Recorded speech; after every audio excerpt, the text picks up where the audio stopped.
Welcome back. We are in the middle of the derivation of the relevant expressions for fluid flow of a Newtonian fluid through a laminar flow of a Newtonian fluid through a pipe, cylindrical pipe that is placed vertically. We drew some good insights. We saw that the pressure is not a function of radius, the pressure is not a function of theta, and therefore the pressure is not a function of the cross section. The pressure is the same across the cross section. However, the pressure could be different at different cross sections. Okay, it needs to be different at different cross sections. And this is where we stopped last time. Mu by r d dr r dvz dr equals dpz dp dz. Equation 3.4.2-8. Does this remind you of something? We'll see. The left hand side is a function of r alone. The right hand side is a function of z alone, and this is an ordinary differential equation. How do you solve this? Recall from your math classes as to how to go about solving this situation. You have one side as a function of one variable, the other side as a function of one variable alone, the other side as a function of the other variable alone. What would be the solution? Okay, both are derivatives. What would be the solution? The solution is, if you recall, it's fine, otherwise I'll tell you what it is. You have it of this form: mu by r d, a function of r divided a derivative of a function of r with respect to r equals a derivative of a function of z with respect to z. Okay. This is possible only if each derivative equals the same constant. Okay, that is the only solution that is possible. This is what math tells us, would have told you when you went through your math course. Therefore, the only solution that is possible is each of these equals a certain same constants, in this case, let's say C1. Let us consider the right hand side of this equation first, dfz dz, which is dp dz equals C1. So dp dz equals C1, which would give us P equals C1z plus C2, straightforward, right? First order differential equation. Now, if you have the boundary condition, you could solve this. 3.4.2-11. The relevant boundary conditions are at z equals 0 at the place where it enters, P equals some P0, and at z equals L at the bottom, P equals some PL. Okay, these are the boundary conditions. And if you use the boundary conditions, substitute them back into the solution, you would get C2 as P0 and C1 as PL minus P0 by L. Please do that. You could substitute this here. Let me show you one. You put Z equals 0 here, then P equals C2, right? And then you put Z equals L here, P equals C1L plus C2. We have already seen that C2 was P and P0, C2 was P0, and therefore you would get C1 equals PL minus P0 by L. Please work this out and convince yourself. Therefore, our equation becomes, our solution becomes P equals PL minus P0 by L times Z plus P0. Okay. So this is what we have from this 3.4.2-12. Now, let us look at the other side. The left hand side we are going to equate to the same constant C1, which happens to be P0. C1 is PL minus P0 by L. So mu by r d dr r dvz dr is nothing but C1, which is delta P, which is PL minus P0. PL minus P0 is delta P, PL minus P0, okay, final pressure minus the initial pressure, right, delta P divided by L. Yeah, PL minus P0 is delta P, and therefore d dr r dvz dr equals delta P by L r by mu. we've taken it to the other side.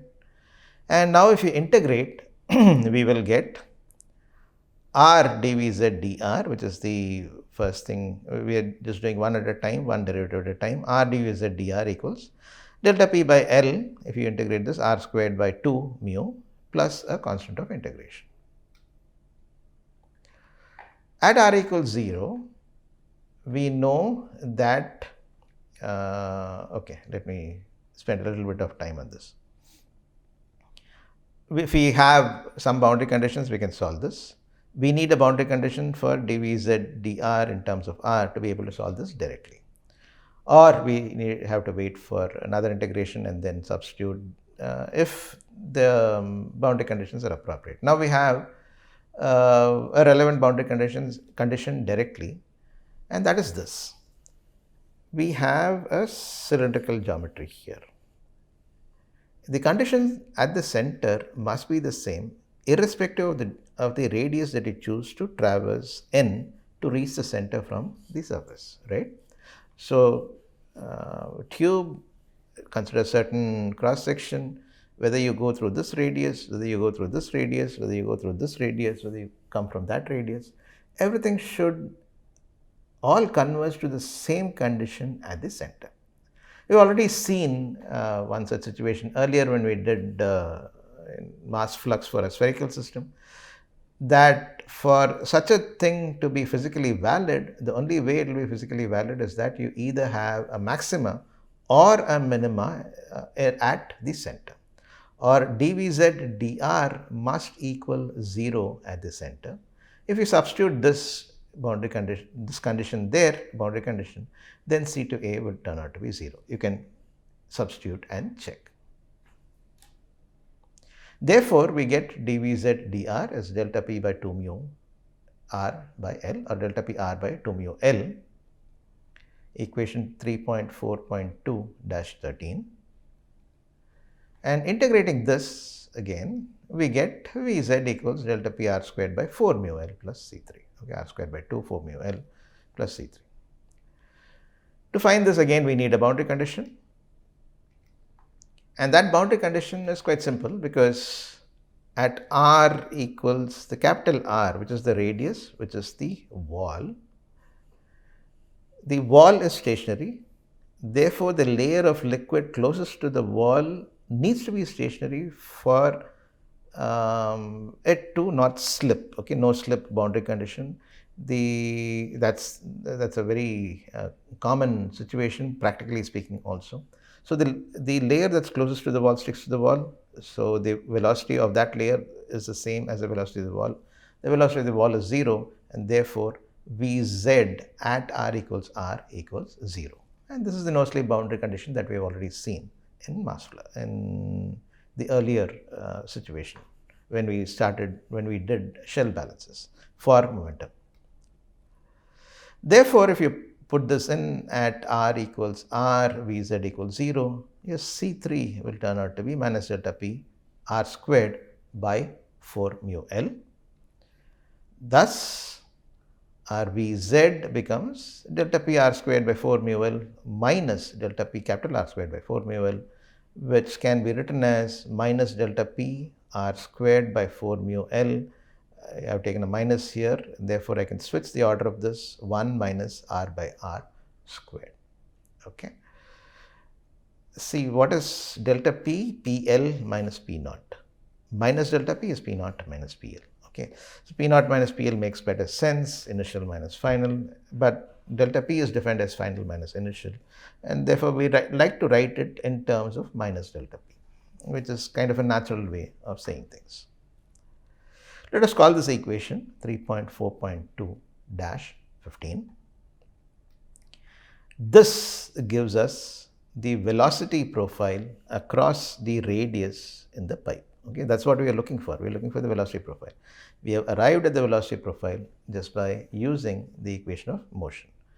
And what's the shape of this velocity profile? What I'd like you to do is just go to your spreadsheet, MS Excel or something like that, and give various, take some constant here, minus delta p r squared by 4 mu L. They're all constants for a given case. Just substitute various values of r and see how Vz varies, okay? And plot that and see. You'll see that the velocity profile is parabolic, right? This is one half of the radius, the other half of the radius, it will turn out to be something like this, and it will be parabolic. I'd like you to do that. That's the reason I'm not showing it explicitly here for you. Do that and you'll find a nice, good parabolic profile here. Maybe later I'll show that to you.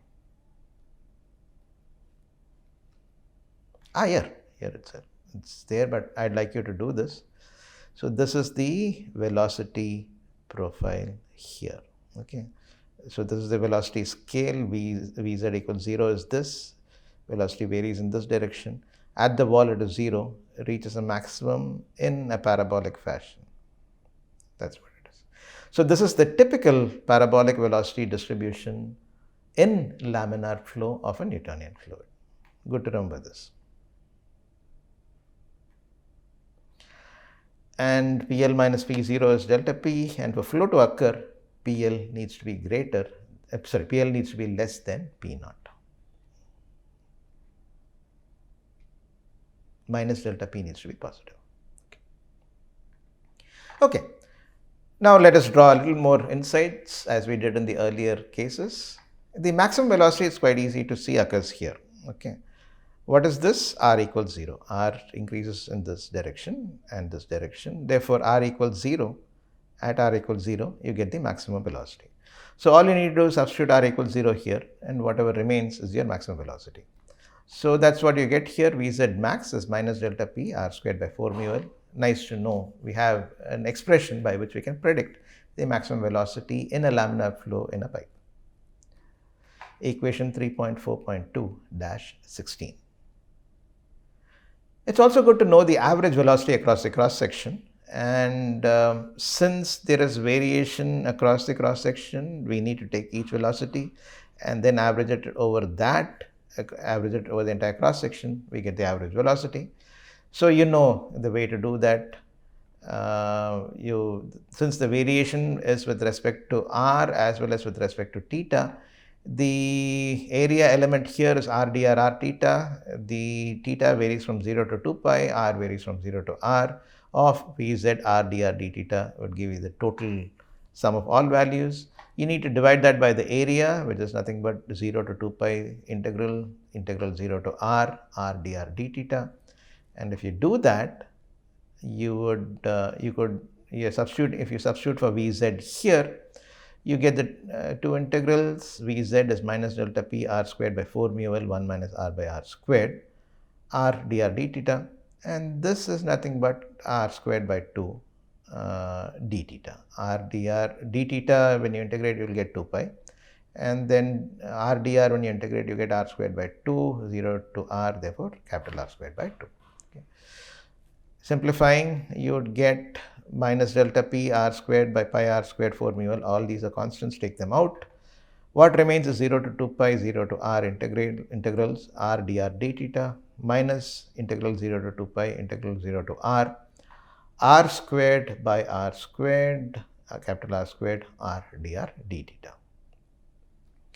And that would turn out to be, you integrate that and substitute the limits here, you would get minus delta P by 4 mu L, capital R squared by 2 minus capital R squared by 4 into 2 pi, which would turn out to be minus delta P by 2 mu L in times R squared by 4, and that is nothing but minus delta P R squared by 8 mu L.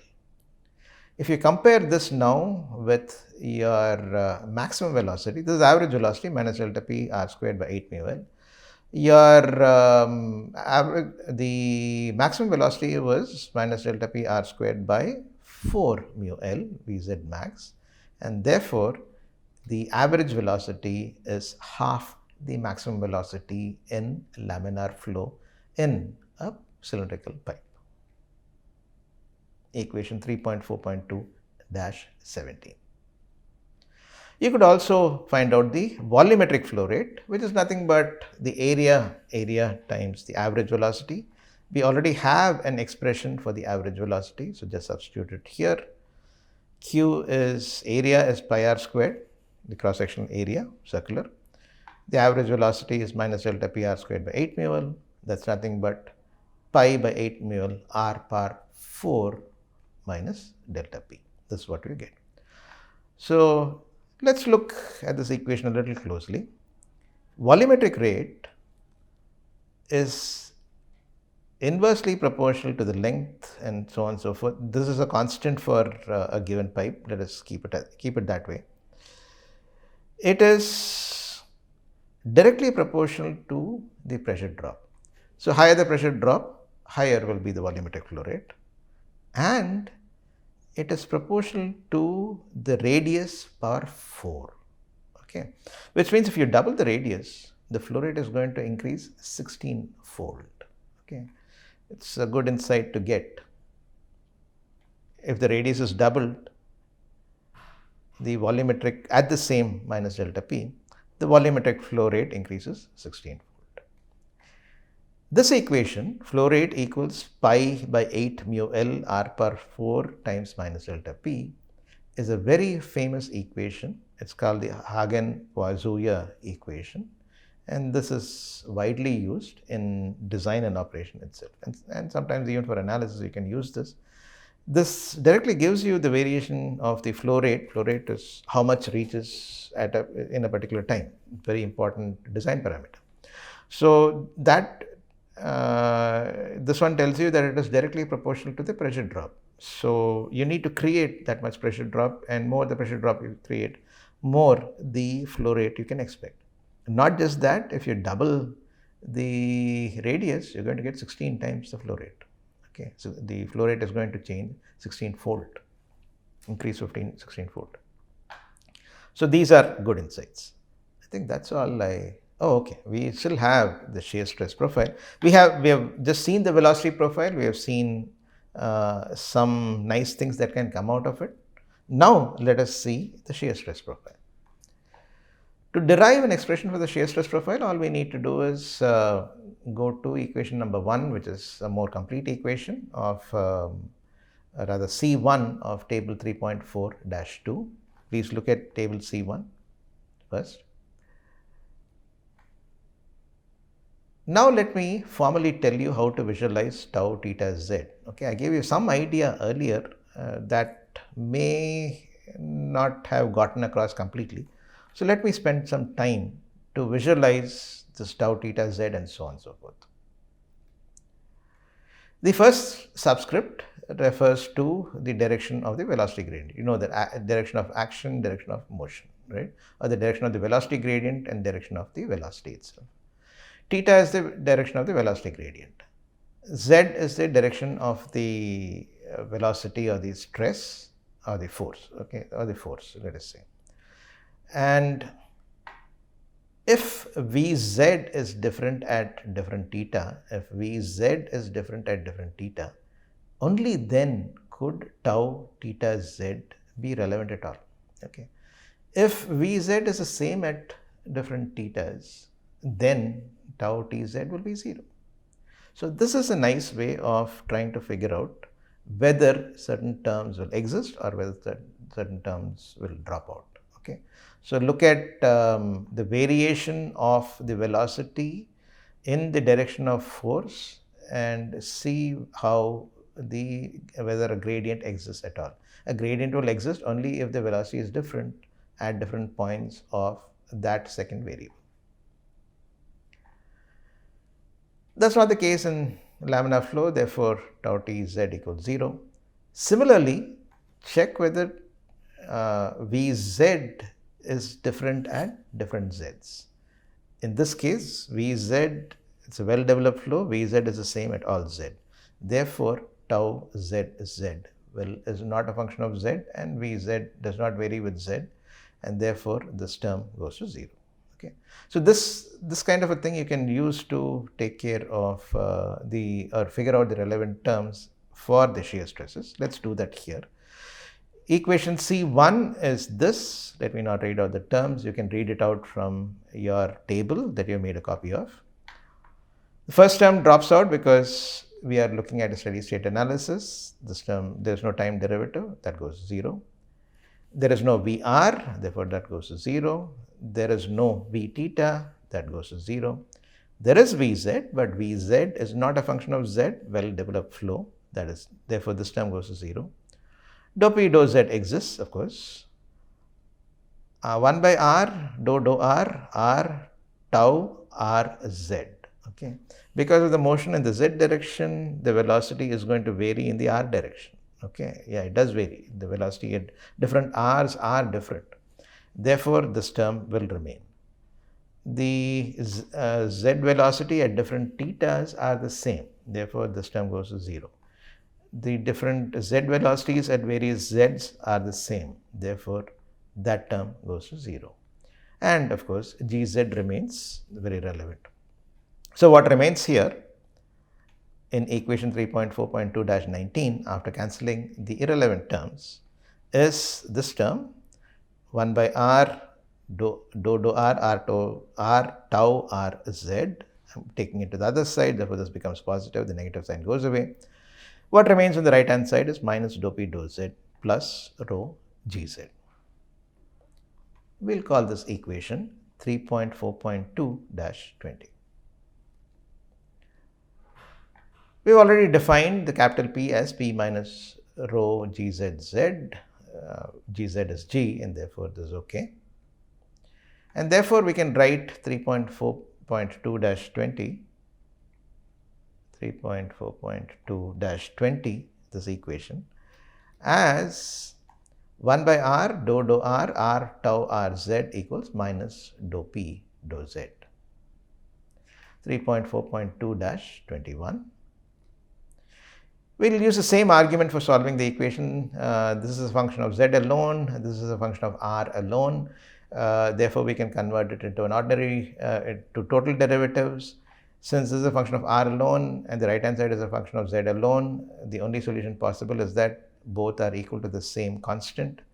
And therefore, with the same argument, you will get tau r z equals minus delta p r by 2l plus a c dash. That c dash can be found by this boundary condition, tau r z equals 0 at r equals 0. Okay, there is no velocity gradient in the center point. That is one of the conditions that is needed by reality, and therefore tau r z equals 0 at r equals 0. If you substitute this, you'll get c dash. You would get c dash as 0. So, tau r z equals minus delta p by 2l times r, equation 3.4.2-23. So, we have a shear stress profile directly, some constant for a given case, for a given delta p and for a given length. It varies linearly with r. When r equals 0, tau r z equals 0. When r equals capital R, the radius, tau r z equals the maximum, the wall shear stress. So, that is what is shown here. This is the tau scale. If you can imagine this as the tau scale in the cylindrical pipe placed vertically. At the center, the shear tau r z is 0 and it linearly increases to its maximum value at the walls. Earlier, we had shown a parabolic velocity profile. This is a velocity scale here. And now we have shown the shear stress variation. Remember this, these solutions are useful in a wide variety of cases. By repeated use, this will become a part of you. It's also good to remember that you get a parabolic velocity distribution in laminar flow, and the shear stress distribution is linear with a 0 value at the center. I think that is all I have for this class. We have done quite a bit again in this class. Therefore, we need to move on to the next thing. I think we'll do capillary flow next, and that let us begin in the next class. See you then.